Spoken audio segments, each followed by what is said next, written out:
Hey everybody. Hey everybody. My name is Donna and I'm an alcoholic.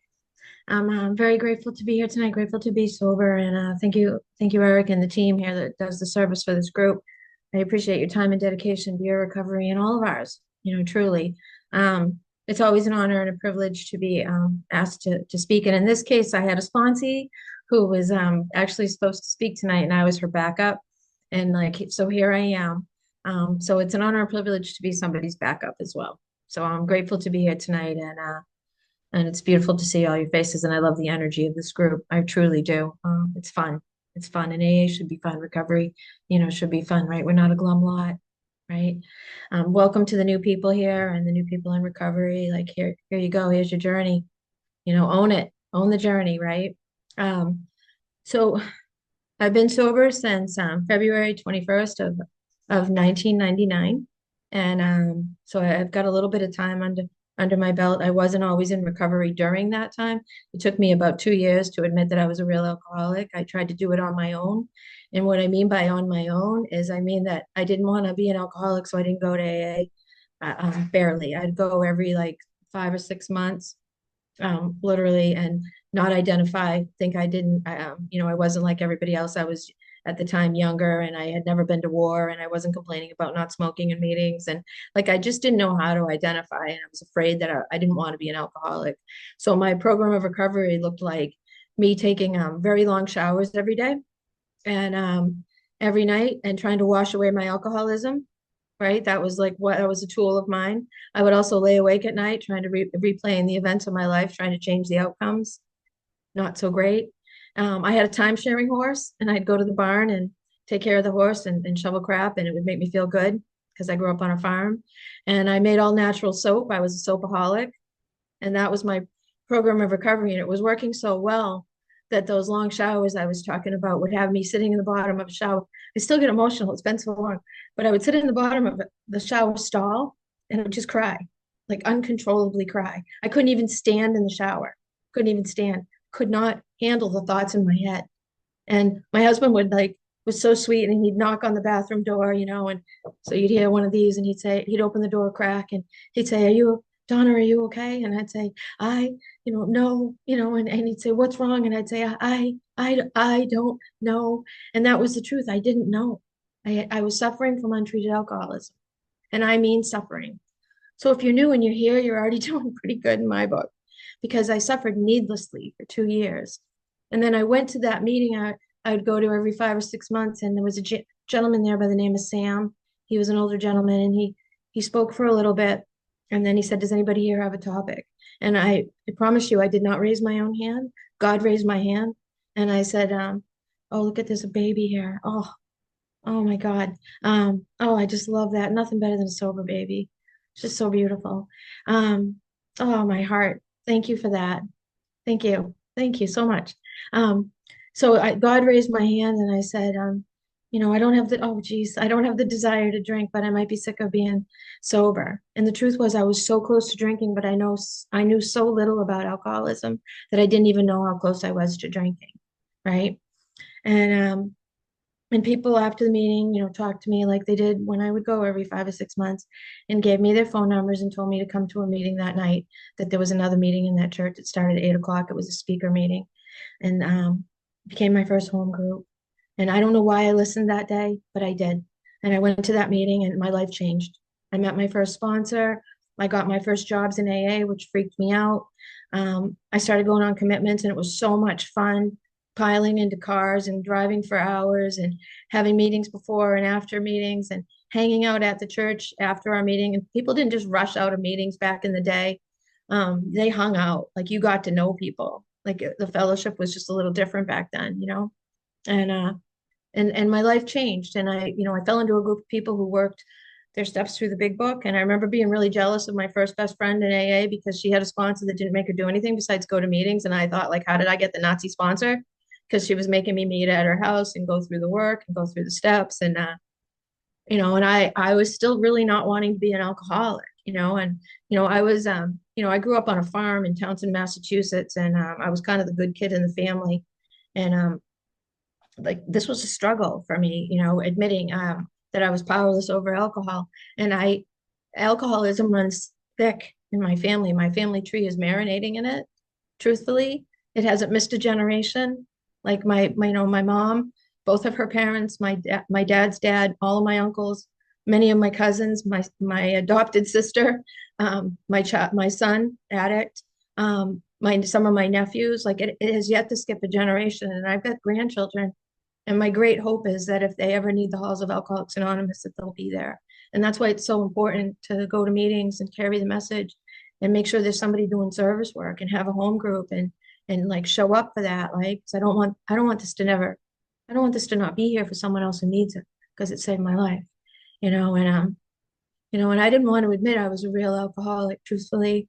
I wanted it to be something else. I wanted to be able to figure it out, and I'm grateful today that I didn't stay with that thought process. I really didn't. Today, like one of the main central parts of my life is that I'm a member of Alcoholics Anonymous. And there's this paragraph in the big book. It's one of my favorites, and it's part of what keeps me coming here. So I'm just going to read that. I need to settle down my heart a little bit. I've been a little bit of anxiety today. The holidays are coming, and I'm kind of having a year. So I'm going to read this to settle my heart down a little. It's on page 18, and it talks about us having an illness. So it says in here, an illness of this sort, and we have come to believe it in an illness, involves those about us in a way no other human sickness can. If a person has cancer, all are sorry for him, and no one is angry or hurt. But not so with the alcoholic illness. For, wi- for with it there goes annihilation of all things worthwhile in life, all things. It engulfs all whose lives touch the sufferers. It brings misunderstanding, fierce resentment, financial insecurity, disgusted friends and employers, warped lives of blameless children, sad wives and parents. Anyone can increase the list. And I don't want to increase the list. Like, I just don't, you know? Um, I love living a life in recovery, and to me, what being in recovery means is that I've learned more than anything else that I'm one of God's kids. And I'm supposed to be good to his other kids. And I'm working on having a skill set that matches my intentions, right? And also that this is a super deadly disease, right? Not all deadly diseases have cures, but this one does. And it's this. And not all of us make it because this is a disease that truly wants us dead, but it will settle for misery. And I can remember when I first read this book, this paragraph with my sponsor, and I remember thinking like, and I'm not proud of this thought. Like, I'd rather have cancer than alcoholism. Because if I had cancer, everybody would feel sorry for me. And I could drink like I wanted to, and everybody would be okay with it because they'd feel sorry for me. Right. But here's the deal. Like, I have a deadly disease that has a cure. And like my husband passed away 10 months ago today of cancer, of pancreatic cancer, and it was fast. And he was the love of my life, and I was the love of his life, and I loved being the love of his life. And nobody's perfect, and I didn't have a perfect marriage, and he was. I'm not a perfect wife, and he wasn't a perfect man, but we were very perfect for each other. And I had one of those marriages that people hope for, like I truly did, right? And when I say not all of us make it, I'm speaking from experience there. My sister overdosed in 2019. I've had sponsees overdose, and my son overdosed 45 days after my husband died. So he passed away March of this year. So when I say I'm having a year, like I'm having a year, I am. But I have no desire to drink. I don't have a desire to drink. I don't have a desire to use a mind-altering substance. I know that God is in all of the details, all of them, right? And I know that I'm not, it's okay that I don't always feel okay. Like I'm in touch with my feelings enough to know that like grief is a little different.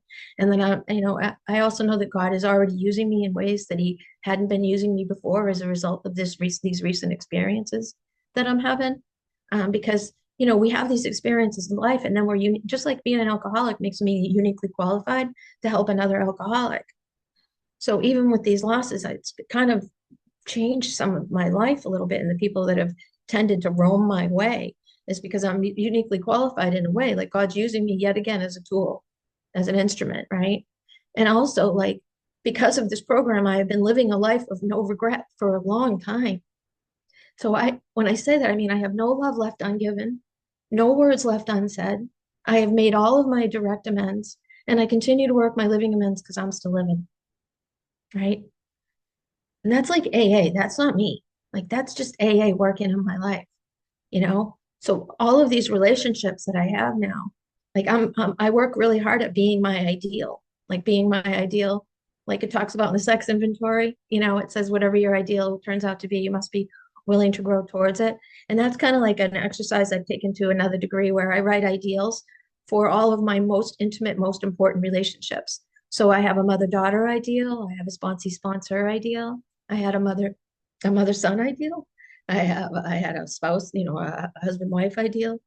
Um, I and then it's kind of like a love letter that I write to God, and I ask God to help me be that ideal because that's what it says in the book. We must be willing to grow towards it. So as a result of working or living a life for like a couple decades now in recovery, um, I don't have regrets. I wish things weren't the way they were. I want my family with me. I want them here physically, right? But I don't have regrets because I was able to honor all of my husband's wishes, all of them, all of them, and show up in a way that I didn't even know I was capable of doing. And it was only because God was around me constantly, as always. And I was also able to love my son for who he was, and he was way more than an addict. He wasn't just an addict. He was also my son. He just part of him was that he was also an addict, but that's not all he was. None of us are just alcoholics. We're all somebody's child. We're all somebody's loved one. We're much more than the label that either we give ourselves or society has like given us. Do you know what I mean? And also I can't really go past this without talking a little bit about Al-Anon. Like I have a deadly disease that is so, so strong that it makes the people who love me also so sick that they need a recovery program to recover from me. Like, right? Like that's a strong disease. Like if you sit back and you think about the fact that you're an alcoholic and your disease is so freaking strong that the people who love you need a program to recover from loving you. Like, come on. Like, what other disease can do that? Right. So Al-Anon was beautiful because I really feel as a result of Al-Anon, I was able to love the man. I was able to separate the man from the disease and just love my boy like crazy. Not like what his choices were, not like what he did, not enable him, not say yes to him. Like my last conversation with him wasn't my favorite because I wouldn't do what he asked me to do. But I ended the conversation with him with love. And I said to him, I have three places that will take you today. And I have a, Big Book Stuff Say sponsor ready to work with you at all of these three places. He wasn't interested. And I was also able to say to him, what I wouldn't say yes to what he was asking me for because I can't enable. God doesn't want that for me or him. Thank God I didn't because I would have felt responsible for the outcome of that weekend or that day. And but I was able to say what I have to offer you is my love and prayers. And that's the way I ended my conversations with him for about 20 years. And thank God I did that day because it wasn't a pretty conversation. He was ready to do battle, but I don't. I don't have regrets, in that way. And I was also able to take my son early on in his recovery and say to him, like, if you would, because of this paragraph I read to you, that's in the big book, thank God, I was able to say to him, if you were dying of any other disease, I'd want you to know how much you mean to me. And then I'd want to tell you how much I love you. And I sat him down and said, you're dying of a deadly disease. And just want to share with you every positive memory I have and how special you are to me and how the world needs you. And I shared every memory I could think of him and I and who he was to me in the world. And because if he had been dying of cancer, like it mentions in here, like we go to people in those cases and we, if we're lucky enough to and get to say like what they mean to us and the memories we have, and we get to like give an abundance of love in those cases because sometimes we have a warning that it's coming. But with an addict, it's just a day-to-day thing you don't know, or with an alcoholic for that matter. And so it was, so when he did pass, I knew that there was no doubt in his mind I loved him. I had never not shared the love. I just wouldn't enable him. Different thing, right? Very different thing. Um, You know what? I was really hoping to make it through this talk without talking about these guys, but honestly, they're on my mind all the time, and it's a holiday, like weekend coming up, and it has been 10 months today since my Mark passed away, and I miss him, and he was like my anti-static mat, you know, like he was just the one who made everything okay, and he's the one I really want to talk to the most about our son passing, and so you guys are kind of getting a little of the ripple of that. I don't want to be all mean to be morbid or sad, but it's just my experience. It's my reality. Um, and we've all lost people in recovery. You can't hang out in AA or even hang out as a human and not have lost people or to grieve. So regardless of where you are in recovery, I really want the newcomers to know that you don't have to drink over anything that happens to you. You don't have to use, you don't have to drink, and you don't have to take your life. Like there's a way out. It's called the big book. You know, you get a sponsor who can help you through this and help you get closer to a God of your understanding, whatever that may be, you know. Um, I was thinking today about I was thinking about a lot of things. I have a very active mind. I truly do. I have a mind that does a lot of mind travel. It goes a lot of places, and I actually kind of like my mind today because at least it's not untreated. It might be a little on its own little planet from time to time, but I was thinking a lot today about just like I'm living alone and for the first time in my life, and I'm learning how to do things alone. And I was thinking today, I was walking around and of my condo. And my husband and I had moved to Florida to take care of my parents 6 years ago. And I'm so grateful for that opportunity and that I'm able to keep commitments today. Oh, geez. And you know what? Speaking of commitments, the third step, the best decision I ever made in my life.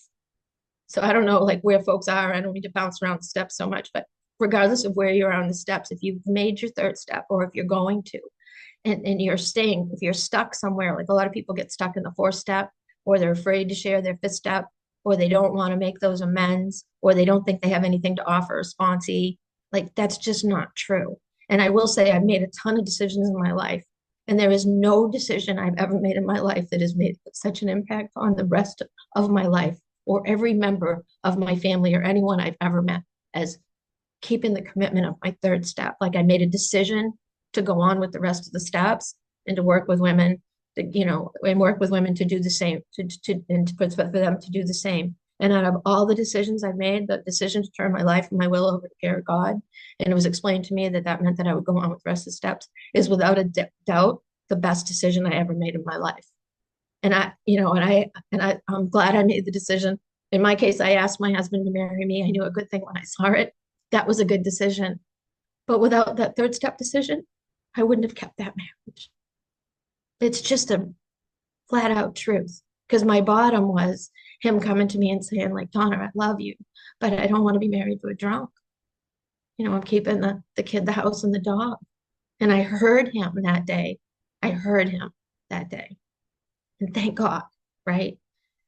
And then fast forward a couple of years later, and I'm making this decision to turn my life and my will over to the care of God. And as a result of that decision, I don't do those things that I talked about in that paragraph on page 18.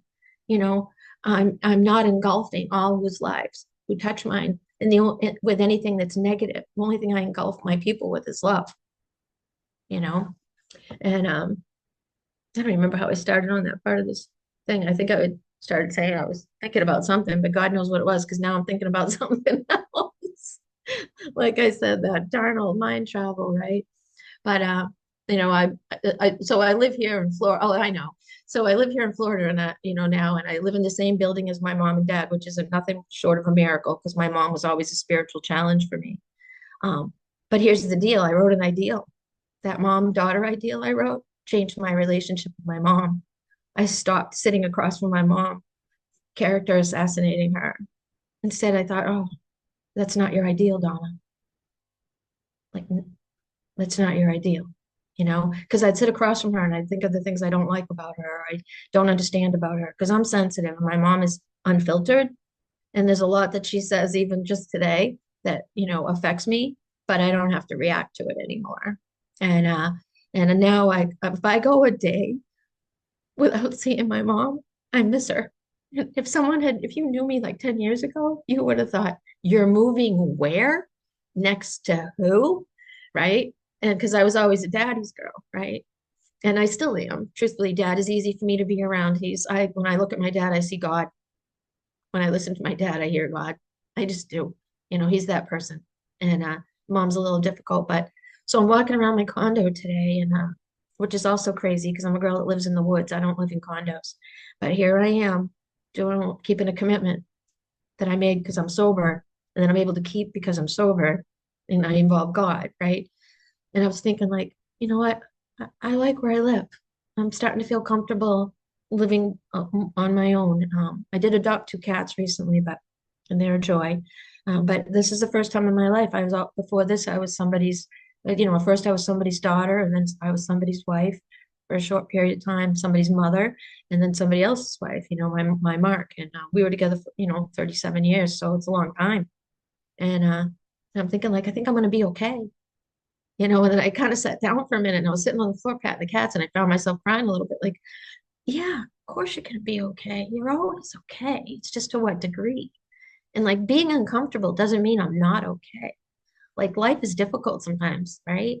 It's not like there was a time in early recovery I thought I'm going to do all this work and I'm going to be exempt from bad things happening to me. Not true. I'm just more equipped to handle them. That's all.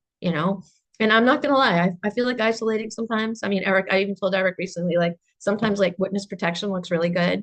Like I just want to be in witness protection program, like just move to some middle of the country somewhere, have a little farm, maybe milk some goats. You know what I mean? Like I just this is hard work, because my husband and I tag teamed with my parents and there's two of them and one of me, you know. But I say that, let me tell you something about my parents. My dad quotes AA all the time and doesn't know it, which is hilarious to me. He says AA phrases constantly, and he meditates with me. My dad has Parkinson's and dementia and some other issues going on, and he's just this beautiful soul. And so we do like exercises. I do exercises with him for strength and balance, and then we started meditating together. And I'll pull up guided meditations based on whatever's happening in our lives, and whatever he wants. I'll pull up a guided meditation. He did a 55-minute meditation with me once, and we didn't know it till later, but it was like a sleep one. You know, it was so funny. But he did 55 minutes. But he's so cute. We'll sit in the living room, and I'm in Florida. There's a lot of glass, a lot of sliding doors, and a lot of brightness, and we'll sit in the living room in the chairs, and I'll pull up a meditation and my dad will meditate. And I have to make sure whenever I meditate with dad that I always have about an extra half hour because he's going to want to discuss the meditation. What did it mean to me? What was I thinking about? And sometimes during the meditation, if the guided person doing the guided meditation says something I know will spark him, I like open one eye and I like just to see him smirk, right? And it's become like a real joy for me. I'll get these texts and he'll say to me, hey kiddo, or Donna Marie calls me. I'm Donna Marie to my dad. Hey, Donna Marie, you want to come up and do that thing? Because he's on the seventh floor and I'm on the fifth floor. And what he means by that thing is come meditate with me, please. And the biggest problem I have in my life today is that my mom and dad love me too much.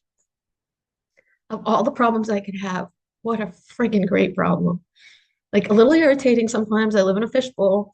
This condo living is a little different than being in the woods like I'm used to. But my biggest problem is that they love me too much. That's a really good problem. A really good problem. And they're super supportive of me and what I do, even though my mother still calls it, are you going to AAA tonight? Yep, mom, going to get a jump start. Going to get a little air in my tires, you know. But here's the deal, like this work works because you have to put the effort. Like it's really important to me that I own my journey. I have to own my journey.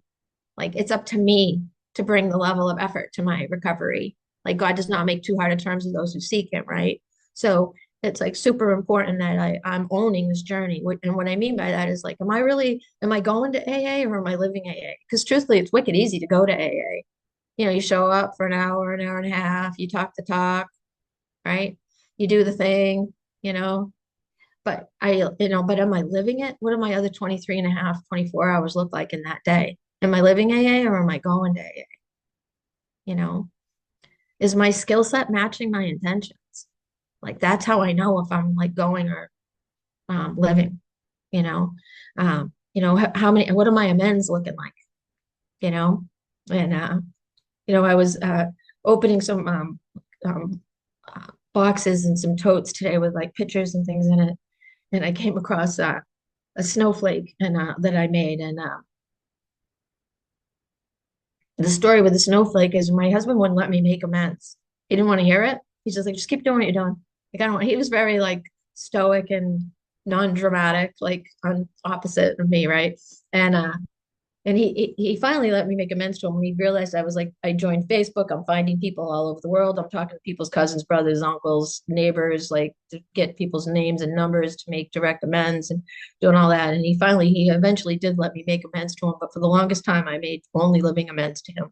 And in June of 2006, my husband was on a cell tower accident, and he was on a tower up in Sun. He was a communications technician, and he was on a tower up in Sunapee, New Hampshire, and the tower broke, and he was climbing down, and he had one guideline on, and he was in the process of putting the other one on, and the bolts on the tower were a little over torqued, and the bolt piece that he had the one guideline on let go, and he heard it go past him, and he knew he was going to fall. He tried to like grab the tower, but he couldn't. And of course, at the bottom of a cell tower, there is a cement block, a cement base, and he was afraid to land on it. So because he couldn't grab the tower, he kicked off and landed on his feet. He went like 25 to 40 feet, landed on his feet, but his left leg hit the cement. So his leg like imploded. So I got this call from his partner saying there's been an accident, and my question is really basic. It's as saying, I said to uh, his partner, can he talk? And he said, yeah. And I said, okay. And then I'm like, is he in pain? And he said, yeah. I'm like, great. Like, we're going to work with that. It means like his brain was okay and he wasn't maybe paralyzed because he's in pain, right? So I was working, so I went home, dropped off my worker, and drove a few hours to Lebanon, New Hampshire, which was where he'd been helicoptered. And he was so broken, and we were there for months because they had to like he was broken. Like his leg was crushed, his back was broken. And our lives like literally changed in a nanosecond. Like our lives looked one way 1 minute and a whole other way another minute. So he was in the hospital for about 2 months, and then he was in rehab for another month. He got or two, and then he got ambulance ride home. He couldn't even go to doctor's appointments except for by ambulance, and and was bedridden for months. And I always knew I was 7 years sober at this point, and I could feel the presence of God around us so much that the air was warm and like honestly, like it sounds a little hokey, but like sparkly. Like the air was warm and sparkly, like gold. It was like someone had gold glitter that they were dripping around us. Like that's what it felt like and seemed like. And because I could just feel the connectedness of it all, right? And I always knew I'd had a good marriage. And what I learned is I had a great marriage. And I also learned a lot about intimacy, that intimacy isn't about the physicality so much as the brain to brain, mind to mind, right? The connection was so much deeper than sex, right? And when he finally came home, he couldn't go anywhere. He was bedridden for months, like months, and had a shell on, like a turtle shell. And I used to call him Marky Angelo instead of Michelangelo, like the Ninja Turtles, because he had on a turtle shell. He didn't think it was as funny as I did. And I used to also say that all the time to him. I'm so grateful to be a wife and not a widow. And the only reason I say that is because every day I had with him from June of '06 to last January was bonus days, bonus hours, bonus moments, bonus memories, because he shouldn't have lived, you know. And so my living amends to him during that time was I would transform our bedroom every weekend into a new location, because my husband was like a real go, like we always went camping, fishing, we were always snowmobiling. We were always like outside doing stuff, very physical. He was a MacGyver. He could fix anything and do anything. He could just build. He was a builder, a mechanic, like you name it. He was in the army at one point. Like he just this amazing human, best human I've ever known in my life. And but anyways, I'd transform our bedroom into new locations every weekend. So we went to we went fishing, camping, mining. We went to Australia, outer space, and Alaska. Like those are the ones I can remember. So Alaska was I like made hundreds of snowflakes and hung them by fishing line from our bedroom ceiling, and we watched a DVD on Alaska, and I cranked up the air conditioning in our bedroom, and I made him wear a hat that was very interesting that I crocheted. Like he still wore it right up until we moved to Florida. It was actually not a bad hat, but it was, it was, I made it. So, anyways, he wore the hat. I'm sitting in bed next to him with like a down jacket on, gloves, a hat, earmuffs, scarf, cranked up the air conditioning. The snowflakes are flying around, and we watched a DVD on Alaska, and we ate Eskimo pies, right? And I found he kept one of the snowflakes. He kept one of the snowflakes, and I found it in like a box of papers and photos and newspaper clippings and stuff. And I was just like, "This is recovery." And that was like a living amend I got to make. I got to make. God like allowed me the presence of mind to do what needed to be done to make things better than they were. Like it was just God. It was just recovery. And I also found a card that I had made him. I used to invite him, to these dates, like with cards and stuff. And I had like for Alaska, I had like a sign on our bedroom window that said, "Welcome to Alaska." Well, another weekend we went to outer space, so kind of along the lines of like Muppets, Pigs in Space. I had like LeVake's. My last name is LeVake. LeVake's in space, and I got all those like stars that stick to the ceilings, and they glow in the dark. And I put them on our ceiling. We watched like a DVD on NASA, like astronauts and a bunch of like National Geographic kind of stuff. And we ate moon pies, and we watched this DVD. And for years, the stars were on our bedroom ceiling. And every once in a while, you'd wake up in the morning, there'd be like a shooting star, a falling star. You'd wake up and there'd be like a star stuck to your cheek, and but or on your pillow or whatever. And one time we were going through a hard time. I think it was the first time my son was in jail, and my husband and I were talking, and we were both emotional and upset, and we were laying in bed talking, and the stars were glowing on the ceiling of our bedroom. And all of a sudden, I felt my husband's hand hold mine under the covers, and he said to me, he says, "Look at honey, isn't it nice the stars are out tonight?" Like this is just recovery. This was AA and God working in a relationship, in a marriage, and in a family. That's all that was. That's all it was. Just God allowing the space for something bigger than me and alcohol, mind altering substances to enter into the marriage, enter into our lives, and do its work, right? But if I hadn't been doing the work myself, I would have made his accident about me. It would have been, "You won't believe what happened to me. Why is this happening to me?" I don't, I would have had resentments, and I did do more work on myself during this time because the last thing in the world I wanted to do was to wake up someday and be resentful at that man for being in an accident. Like I had enough awareness to know that that was a possibility because things changed, you know, and, but I wouldn't even have the awareness. Like, so it's, decisions and, there's a lot to this work. And then I might be, I don't want to go on too long. There's just so much. This recovery is such a big deal. And if you think sometimes like what's the point?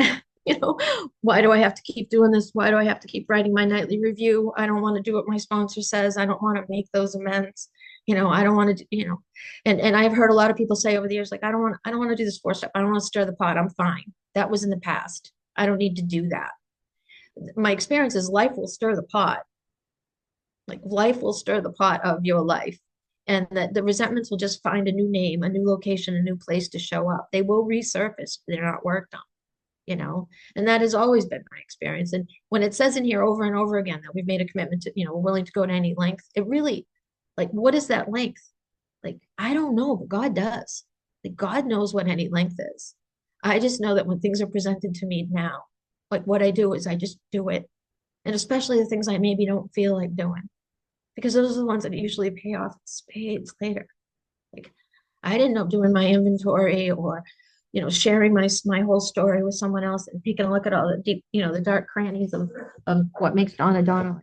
Why do I react to the world the way I do? You know, uh, if I hadn't done all the work, I wouldn't have been able to certainly wouldn't have had that marriage for sure. But I also wouldn't be able to be the daughter I am today to my parents. or the mom I was to my boy. Like, I know I didn't do it. I know I'm not doing all this perfectly, but I'm also not making a mess of it, nor am I making it about me.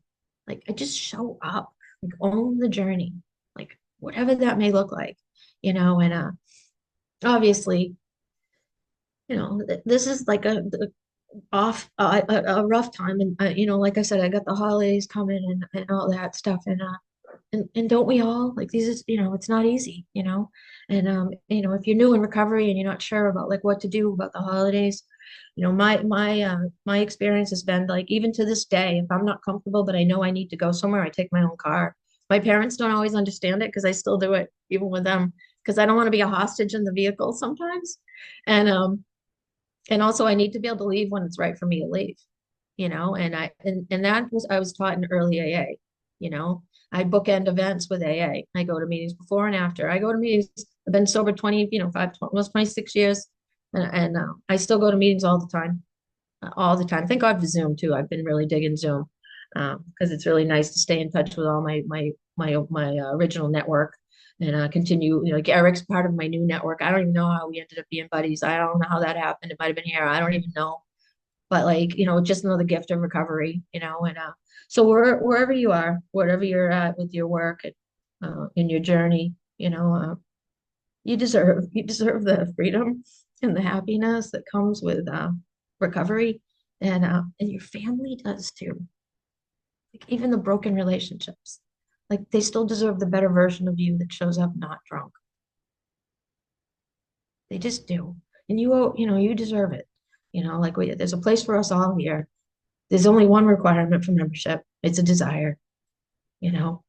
And if you stay stopped, if you can stay stopped, oh my God. And if you can do the work, and if you can clear up the wreckage of your past, make those amends, the direct and the living. It's a beautiful feeling to go anywhere on this planet and know that you can look the world in its eyes without shame, and that you can be alone at perfect peace and ease. Like, the promises I still say to this day when people read the promises and the whole room chants, are these, when you say like, "Are these extravagant promises?" And everybody says, "We think not." Nope, this girl thinks so. There's not one promise in that book that doesn't feel extravagant to someone who always felt less than, like I did, and that I didn't really belong, and that I was disposable, you know. And I don't feel that way anymore today. God has a plan for me, and He keeps making sure I know what it is. And when I don't know what it is, I just wait, like stay the course, stay the course. And I probably rambled on way too long already. And thank you so much, Eric, for being in my life. I'm glad you were born. I'm glad you're alive, all of you. So thank you. Donna, you are so amazing.